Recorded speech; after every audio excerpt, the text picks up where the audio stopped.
পিঠেটা বানাবার জন্য তোমাদের আমার সাথে থাকতে হবে। তো চলে আসুন বন্ধুরা, বাইনে ফেলি, প্রথম থেকে শেষ পর্যন্ত দেখো কিভাবে বানাচ্ছি।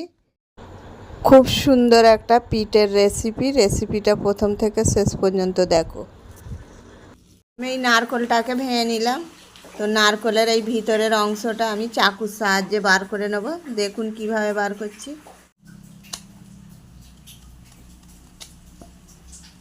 নারকেলের ভিতরের অংশগুলো সব বার করে নিলাম।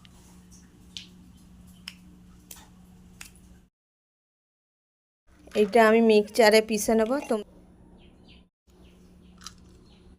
আজকে কি বানাবো বলো তো এই বৃষ্টির মধ্যে? ও নারকেলের ভাজা পিঠে। ময়দার মধ্যে লবণ দেবো, 1 চামচের মতন কর্নফ্লাওয়ার দেবো। এইগুলো সব হাতের সাহায্যে ভালো করে মাখিয়ে নেব। জলটা আমি উষুম গরম জল করে নিয়েছি, হালকা হালকা করে দেবো আর এইভাবে মাখতে থাকবো। আমি এই ময়দাটা গরম জল দিয়ে মাখলাম, তোমরা চাইলে ঠান্ডা জল দিয়েও মাখতে। 2 মিনিট পরে আমি ফিরে এলাম। এইভাবে আমি লচ্ছিগুলো কেটে নেব এক এক করে। ভাজা পিঠা বানাবার জন্যে পুরটা রেডি করতে হবে। তার জন্য আমি 1 চামচ ঘি দেবো। আমি এলাচি আর একটা কাঠদানা দেবো। পুরটা আমি চিনি দিয়ে বানাবো না, গুড় দিয়ে বানাবো। এর মধ্যে আমি নারকেলের কুড়োটা দিয়ে দেবো, অন্য লবণ দেবো।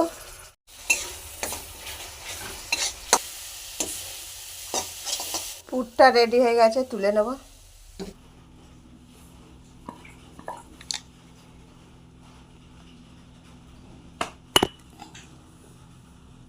এইভাবে আমি রেডি করে নিলাম। এবারে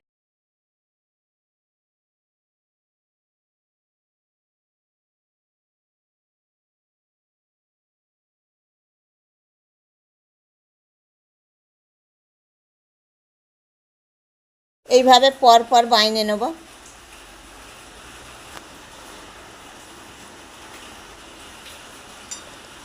এইভাবে পর পর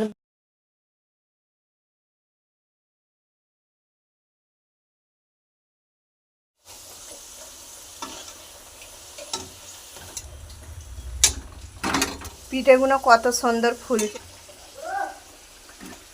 পিঠেটা আমার ভাজা কমপ্লিট হলো। করে দেখা যাক। দারুণ।